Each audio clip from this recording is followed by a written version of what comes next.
everybody, welcome back to my channel. In today's video, I'm sharing a little something different. I'm going to be sharing something called Sooji Halwa.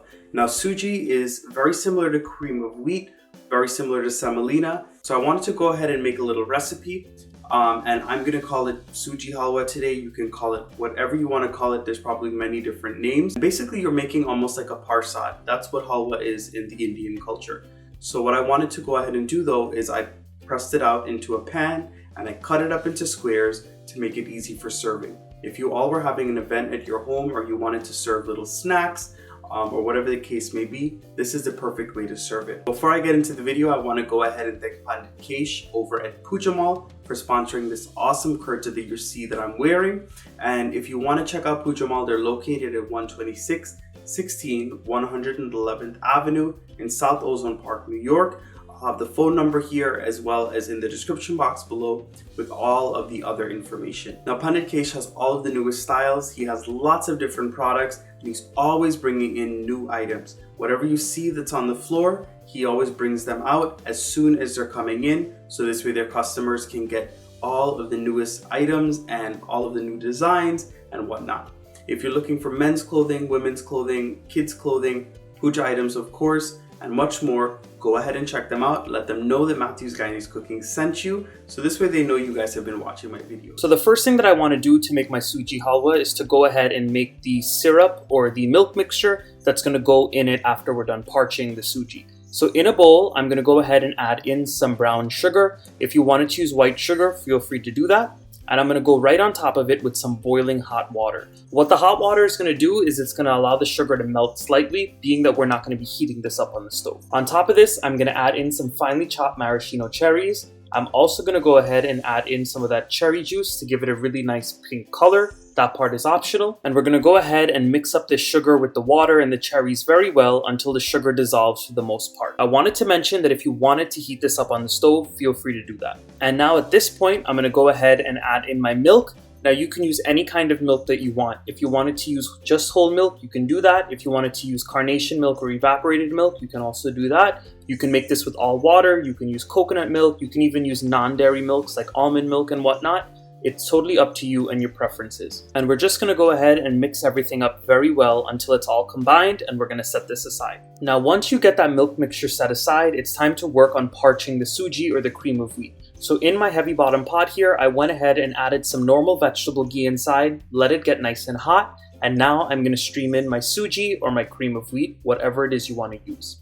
Now, if you want one of these amazing red karahis or red pots, I have the Amazon link in the description box right below this video. This is courtesy of Victoria Cast Iron Products. Not only do they have amazing cast iron products, but they also sell these caldero pots or karahis. Perfect for making sweets like this because they do not stick and they're nice and heavy at the bottom. They don't make them burn very quick either. All I'm going to do is parch this cream of wheat or this Sooji in this ghee and keep on mixing it so it does not burn. It's going to take about 10 to 15 minutes. And before I let this sit here and parch for a little while, I'm going to go ahead and add in a piece of cinnamon stick that I've cracked up, and I'm also going to go in with some freshly ground cardamom or elychee. If you wanted to use nutmeg, cloves, any other spices of your choice, feel free to do that, but I really like the cinnamon and the elychee in this as well. So it's been about 15 minutes of parching this cream of wheat or Sooji on a medium to medium low flame. Once you get a nice golden brown color, it's time to add in the raisins. So I went ahead and I soaked these raisins for about 15 minutes just to plump them up a little bit, and now I'm just draining them off very well and adding them in. They're going to sizzle up a bit, but you want to keep stirring and you want to allow it to plump up a little bit as well. So at this point, we're going to go ahead and add in the milk mixture that we made earlier, and we're going to keep on mixing until everything's well combined and until the mixture starts to dry up a little bit. I added in the mixture little by little. I put it in two parts, so this way the cream of wheat can absorb the first set of the mixture and then absorb the second set. So this is what the mixture looks like after mixing in the first set of that milk that we made earlier. As you can see, it's getting very dry and it's also getting crumbly. And now this is what it's looking like after I'm adding in the second set. You see that it gets liquidy again, but then it sucks up all of that extra liquid and it's going to come together in one nice ball. So at this point, once everything comes together, it's time to go ahead and put it in a tray. You can use whatever size tray that you want. Just know if you use a bigger tray, it's going to be thinner. And if you use a smaller tray, it's going to be a little bit thicker. So I'm going to empty it out into my tray. I didn't grease this at all because it has a lot of ghee inside of it already. We're just going to smooth this out very well, get it as smooth as possible. and get it into one layer on this tray. And at this point, I'm just gonna go ahead and let it sit on my counter for a couple hours. If you wanted to go ahead and cut it right now or score it, you can, but this will cut perfectly fine when we are done and it's fully set. So as you can see, this is what the finished product looks like. I went ahead and I cut into it after about 2 or 3 hours of it sitting and cooling down. And as you all can see, they made nice, perfect squares. You can see the raisins and the cherries popping through, and I'm just laying it down on my tray here. This was very quick, very easy to make, and I hope you all give it a try. So I hope you all enjoyed my recipe for this Sooji Halwa today.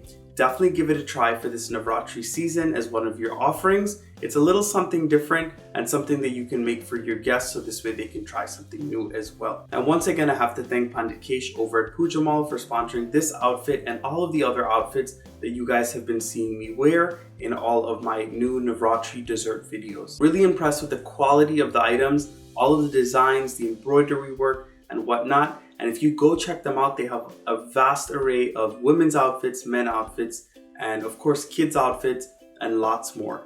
Contact them, go visit them. I'll have all of their contact information here in the description box, and let them know that I sent you. So if you enjoyed the video today, don't forget to give it a nice big thumbs up. Subscribe to my channel if you're not subscribed yet. Make sure you click that red subscribe button, click the bell notification icon most importantly, so this way you never miss out on any of the new videos that I'm posting. And of course, drop those comments down below and I'll share a new recipe very soon. Bye everyone.